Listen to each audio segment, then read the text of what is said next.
Dans les profondeurs verdoyantes de la Casamance, la lumière a jailli, apportant bien plus que de l'électricité.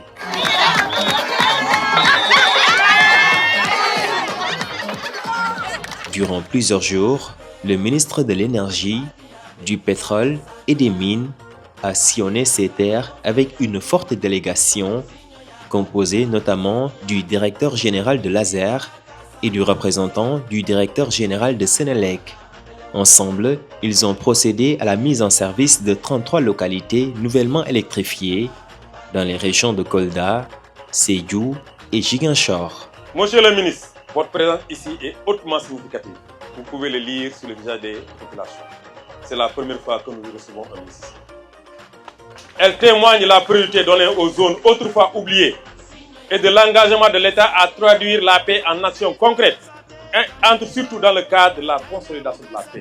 Au nom de toute la population de Dabo, je tiens à exprimer notre gratitude envers l'État du Sénégal. L'électrification de notre commune constitue un levier fondamental pour le développement social et économique de Dabo. Cette centrale solaire, ici à Wakila et Togo, prouve encore l'équité territoriale. À Mampatim, nous sommes très contents. J'ai saisi cette occasion pour féliciter le ministre et son engagement très fort en faveur de la commune de Djibidior, qui depuis des indépendances, aucun village de la commune n'est électrifié. Un acte symbolique mais tout aussi historique. Pour certains villages comme Kouram, c'est la première fois qu'un ministre se déplace jusqu'ici. Une localité longtemps marquée par les stigmates d'un conflit. L'électricité y symbolise ainsi le retour de l'État, la stabilité retrouvée et la promesse d'un développement durable. Ce moment marque bien davantage qu'un simple raccordement à l'électricité.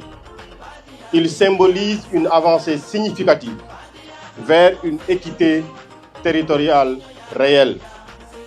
Parce que aujourd'hui, si on dit ici à Kouram que l'électrification représente un acte républicain fort, personne ne nous démentira. C'est un signal de présence de l'État, un geste d'équité et un acte de réintégration pleine et entière dans la dynamique nationale de transformation. L'accès à l'électricité est aujourd'hui reconnu par l'État comme un droit essentiel de chaque citoyen.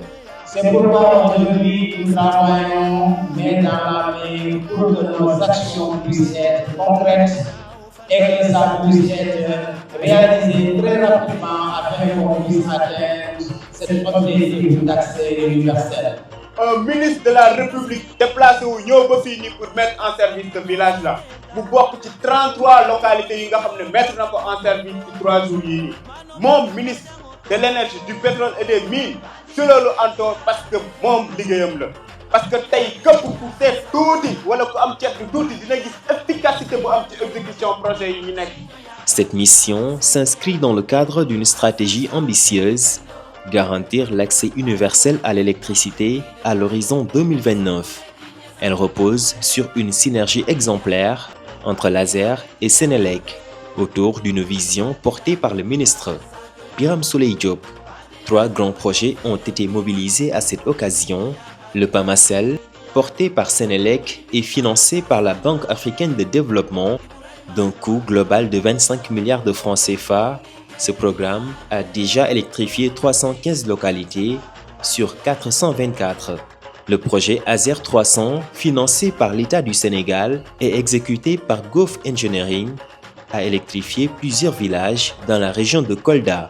Enfin, le projet ASER BID, financé par la Banque islamique de développement, le fonds ISFD et l'État du Sénégal à hauteur de 27,5 millions de dollars, a permis d'apporter la lumière à 9 localités situées dans le département de Bignona.